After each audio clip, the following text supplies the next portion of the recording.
കടൽ ചാടി കടന്നീക്കരലങ്ക പൊക്കു അപ്പുരി നീളെ തിരഞ്ഞഞ്ജനൻ ഹനുമാൻ സീതയെ ചെന്നു കണ്ടു ചേതസി മോദം പൂണ്ടു യാത്രയുമുണർത്തിച്ചു രാത്രിയിൽ പുറപ്പെട്ടു ചെമ്പകമരത്തിന്റെ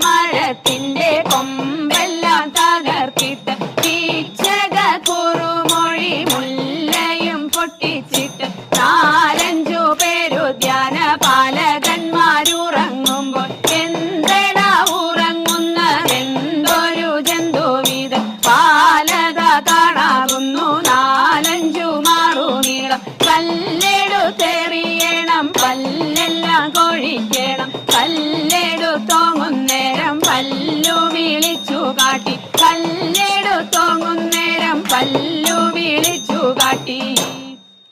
ചാടി ഹനുമാൻ രാവണന്റെ മതിലിന്മേൽ ഇരുന്നു ഹനുമാൻ രാവണനോടൊപ്പവും പറഞ്ഞു ഹനുമാൻ രാവണനോടിത്തരം കള്ളനോ നീ ദുഷ്ടനോ നീ രാക്ഷസ പൊണ്ണനോ എന്തട രാവണ ഏതട രാവണ സീതയെ കക്കാൻ കാരണം നിന്നോടാരാൻ ചൊല്ലിട്ടോ നിന്റെ മനസ്സിൽ തോന്നിട്ടോ എന്നോടാരും ചൊല്ലിട്ടല്ല എന്റെ മനസ്സിൽ തോന്നിട്ട് നിന്നരികിലിരിക്കുന്ന മന്ത്രിയോടു ചൊന്നാലോ പിടിക്കുവിൻ കെട്ടുവിൻ പള്ളിയറയിലാക്കുവിൻ വാലിന്മേൽ തുണി ചുറ്റുവിൻ വാലിലഗ്നി കൊളുത്തുവിൻ വാലിലഗ്നി കൊളുത്തിയാൽ പോരാ ലങ്ക ചുട്ടുകരിക്കണം ലങ്ക ചുട്ടുകരിച്ചാൽ പോരാ ദേവിയും കൊണ്ടുപോരേണം സീതയും കൊണ്ടുപോന്നാൽ പോരാ രാമന് കൊണ്ടു കൊടുക്കണം രാമന് കൊണ്ടു കൊടുത്താൽ പോരാ അനുഗ്രഹമൊന്നു വാങ്ങണം രാമന് കൊണ്ടു കൊടുത്താൽ പോരാ അനുഗ്രഹമൊന്നു വാങ്ങണം അനുഗ്രഹമൊന്നു വാങ്ങണം അനുഗ്രഹമൊന്നു വാങ്ങണം